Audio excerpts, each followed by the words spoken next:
Alright, this video is on how to do dimensional analysis with derived units. Okay. Now, a derived unit is nothing more than two or more units that have mathematically been combined. So, in a previous video we learned about density. Okay. Density is equal to mass divided by volume. Remember, mass per volume. So this would be grams divided by milliliters. This is an example of a derived unit. Okay? Now, when doing a derived unit, what you need to, when trying to convert a derived unit, what you need to do is keep track of which units on top and which units on bottom. Okay, if you end up having milliliters on top and grams on bottom, your problem's not going to come out right. Okay, so what we'll do is do a couple examples of how to convert with derived units. And I'm going to go ahead and stick with density since it pertains to the class. Okay, so here we have 36.2 grams per milliliter, and I want to know how many centigrams per liter. Okay, so remember, you can rewrite this number, or rewrite this unit as grams over milliliters, just like that. So when I rewrite this problem, I'm going to go 36.2 grams over milliliters. Alright? And then you have two units here that you have to convert now. So you can't just put it over one anymore. I mean, technically, when you just have this milliliter right here, it is technically 1 milliliter. It's 36.2 grams per 1 milliliter. So if you wanted to put the 1, you just have to make sure you have to add the unit there first. Okay? So there's the 1. In fact, go ahead and put the 1 there. Put the 1 there. It's over 1, but your 1 is now going to have a unit. In this case, milliliters. So I want to convert grams to centigrams and milliliters to liters. It does not matter which one you do first, it's just you have to do them both, and you can do them all at the same time. Okay? So what I'm going to do is do grams first. And my equivalency statements, I'll go ahead and pause the video and write them up there for us. Okay, there they are. So I want to convert grams first. So I want to get rid of grams and make it into centigrams. So I'll put grams on bottom, centigrams on top, because I have that relationship. And 1 gram is 100 centigrams. Okay. Now, cancel my unit.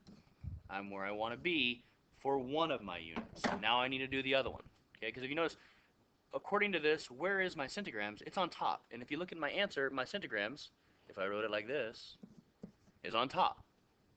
So I continue on until I can convert now my milliliters into liters. And I need my liters on bottom, right? Because up here, the liters are on bottom. So my milliliters are on bottom over here, which means I need them to be on top in this conversion factor so I can cancel it out. So milliliters will be up there, and then liters will be on the bottom. I fill in my numbers, 1,001. So now my units cancel out again.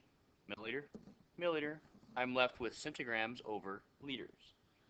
So if I was to rewrite this, I'll go ahead and put it over here. You have to do your intermediate step.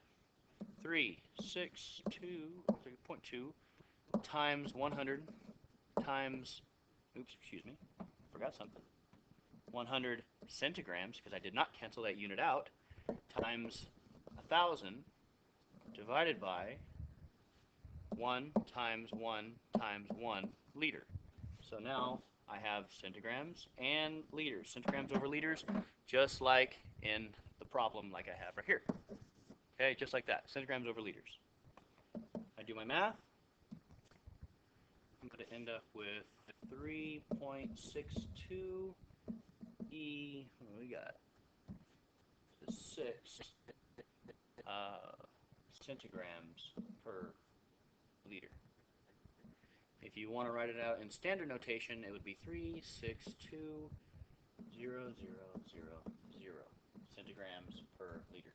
Now, I wrote centigrams per liter below the number just because I was running out of room in my problem space. So if you need to, usually you would write it right here like normal. Okay? Okay, so this one's a little more complex.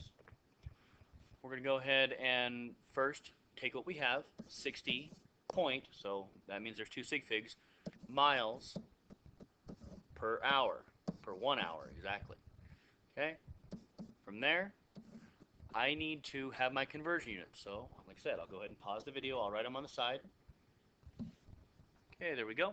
So, 60 miles per hour, I want in inches per day. So, like I said, it doesn't matter which one I start with. Let's go ahead and I'll start with the bottom unit this time. I want to convert hours into days. So, I need hours on top in order to cancel it out, okay? Because I need to have them on opposite sides, which means I need to have days on bottom. So, there's 24 hours in 1 day according to my equivalency statement. And where I want to be, my hours cancel out. I have days on bottom. Look, I have days on bottom, right where I want it. Okay, continuing on. Now, I don't need to do a separate one. I can just continue on. Right, now I need miles on bottom. And I need inches, but I don't have a direct inch to mile relationship, so I have to go through feet. And then there's 5,280 feet in 1 mile.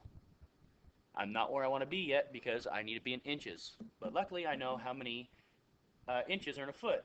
So, foot on bottom, so I cancel it out. Inch on top, okay? 12 inches, 1 foot. Feet cancel out. Miles cancel out. Okay, so if you noticed, miles is not right next to each other. They don't have to be next to each other to cancel out. They just have to be, one has to be on top and one has to be on bottom. And inches is what I want. So now my final answer should be in inches per day. Okay, because it'll be inches over a day. So let's go ahead and write out our intermediate step, 60 point times 24 times 5,280 times 12 inches all over 1 times 1 day times 1 times 1. Okay, do the math.